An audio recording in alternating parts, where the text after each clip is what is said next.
Hello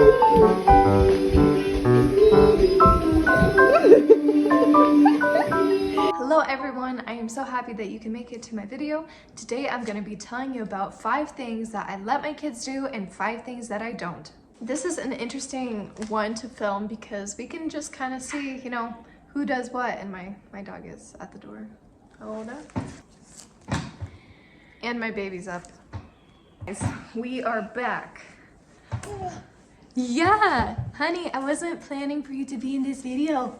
William, say hi. Can you say hi? Can you say hi? So I have a basket of like toys and puffs over here, so I'm gonna go ahead and give that to him and hopefully he's gonna be entertained. That's okay, you guys get to see his cuteness. I just wanted to let you know that if you let your kids do something that I don't let my kids do, that is totally fine and you're still a great parent. This is just the way that I raise my kids right now, and obviously with age things change and everything, so I don't want anyone to be ashamed of what they do or don't do. Like, this is just what I do, and yeah, let's get into it. I have my handy notes over here and I have William and he will help me a lot, huh? Okay, I'm gonna start off with 5 things that I do let my kids do. The first thing I let my kids do is get dirty. I love when they get dirty. I love when they get to explore the world and explore different things. And so if that means that they're getting dirty in the process, like, I'm okay with it.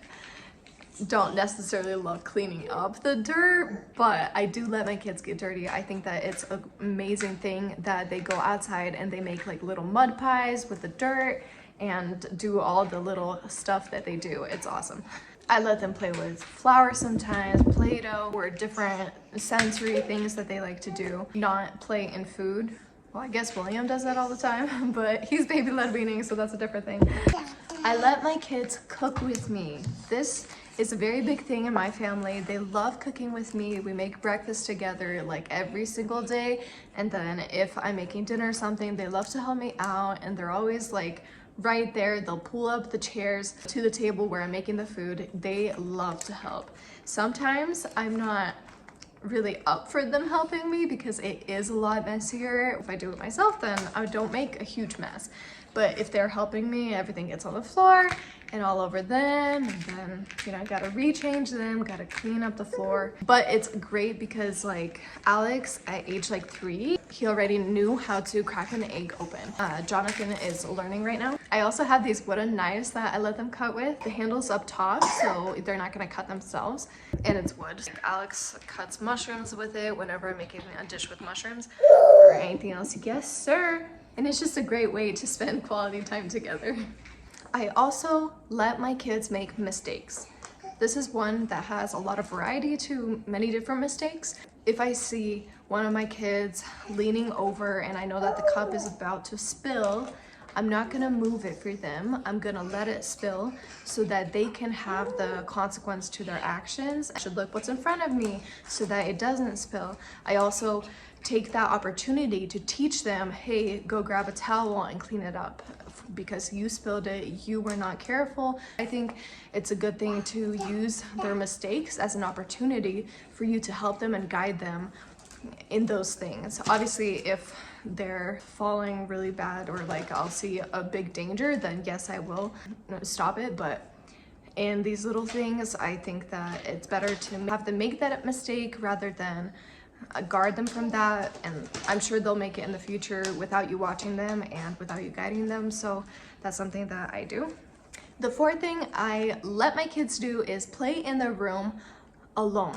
They have a good amount of independent play and they love it. Like, we leave the room, they're fine. They are totally fine. They love to play together. They love to make the room as messy as they can and use their imagination in their kitchen. They'll make their own little food. They'll feed each other, you know, with their play food, but their imagination grows wild. I once came in the room and little Alex was sitting next to Jonathan and just like reading him a book. He doesn't know how to read yet, but he was just, they were both sitting there close together and reading this book, and it was just so sweet to see their bond develop and them having that brother time without us. And the fifth thing that I let my kids do, obviously this isn't, you know, I let my kids do a lot more than this, but for the purpose of this video, my fifth thing is my kids are allowed to handle tools with supervision. So my husband Alex, he always teaches them about tools. He teaches them, you know, how to use a drill and different things, even at such a young age, which at first I was like, oh no, my baby's like 1 and he has a drill in his hand. Like, that's not safe. But Alex is always there supervising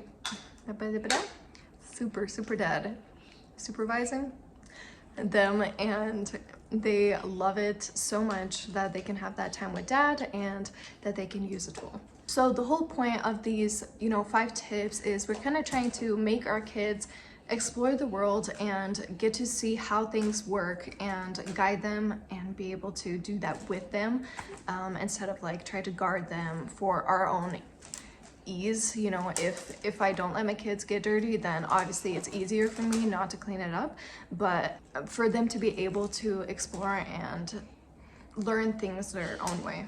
So moving on to what I don't let my kids do, this one may be controversial in some areas, but the number one thing I don't let my kids do is watch however much TV they want for however long and whatever they want. So I always control the time that they watch, like how long they watch, when they watch, and what show they watch. I will do research about whatever I'm teaching them. I usually have the shows that they watch to be educational. I want them to be not just for entertainment. I want there to be a purpose for whatever they watch and a time limit. I want my kids to be kids. I want them to just go out and have fun. I want to be able to have them be bored and be able to think of something to do. It's so interesting to see how their little minds work, and it's so amazing to see that because my kids, you know, don't watch as much TV shows, and it's incredible to see what they do come up with and what they will do out of like nothing. They don't even need toys. They will, like right now, William has a tripod and he's fabulous. The second thing I don't let my kids do is scream. I let them be loud, I let them play, but screaming is something that is, first of all, it hurts your ears. But I really want them to scream if it's something serious. I want them to scream if they're in danger. I want them to scream if they fell really badly and they need my help right away. So I associate screaming, and I want them to as well, as something really bad happened or, you know, they're in danger. So I don't let them scream. They can still play, and there's a difference between, you know, just being loud and screaming. The third thing that I don't let my kids do is choose what they will eat most of the time. So most of the time I'm giving them the eggs and sausage or whatever food I made that day for lunch or dinner, and I don't give them an option but to eat what I made, so that I'm not cooking for like 4 different people with whatever they want.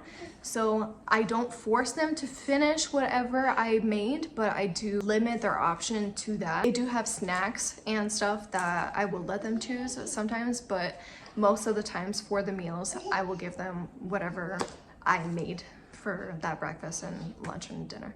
The fourth thing that I really try not to let my kids do is to persuade me, especially in the sense of when I said no, you can't have that, or no, we're not gonna go that, that's a consequence to your action. For me not to be so busy or distracted with something else, I'm like, fine, go do it. Like, I want to learn to keep my word, and for my kids to understand that if mom said no, mom means no. For them to understand that there are boundaries, and for them to learn that they have to follow instructions, because in this world, like, they need to follow instructions.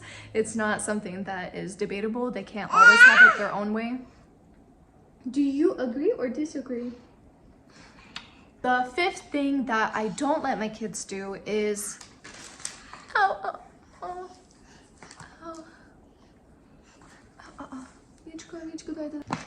I'm gonna give him some puffs to hopefully have him finish the video with me. The very last thing, the fifth thing that I don't let my kids do is buy something at the store. I don't, unless they have their own money, which, you know, they're 4, 2, and 10 months, they don't.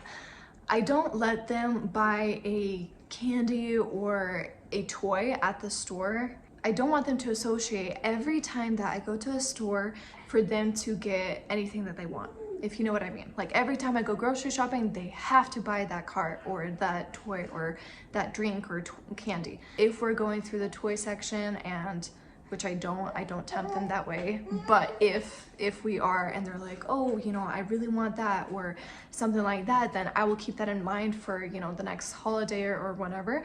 I will keep that in mind, but I buy those things when I'm either not with them, and I give them candy or that drink or something else outside of the store. If we're going to a park, then I'll be like, oh, do you want a candy? You know, we can eat it here. Or that toy I'm gonna give at home. I don't want them to associate the store with me buying them something every single time. So I started that boundary right away for them not to associate that, and they've been really good. You know, sometimes they ask me, hey, can I have this? And I'll say no, and they'll just put it back. So I'm happy that we created this, you know, boundaries, that store is not something that you get a toy from it every single time we go, because that would just be very expensive, and I could just imagine all the tantrums that we would have. So they still get goodies. I want you to know that they still get goodies, it's just not at the store.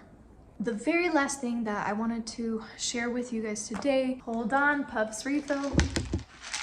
Guys, I have this postpartum hair that's growing in, and it's just like, it sticks up all the time, and like, I don't know what to do with it. Like, nothing works. I tried to straighten it. I tried to hairspray it down. It's there. I'm glad it's growing out.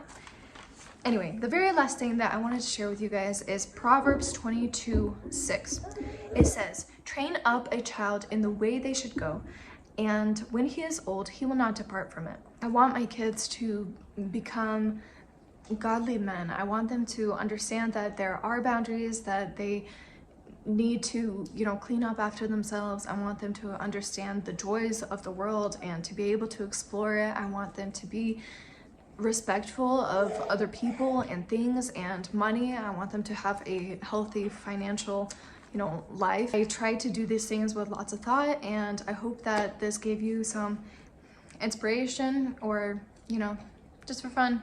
Thank you so much for watching this video. I appreciate it, and I will pray for each and every one of you and all of your kids, because God is good and He is merciful, and I hope that you enjoy this video, and God bless you. Bye.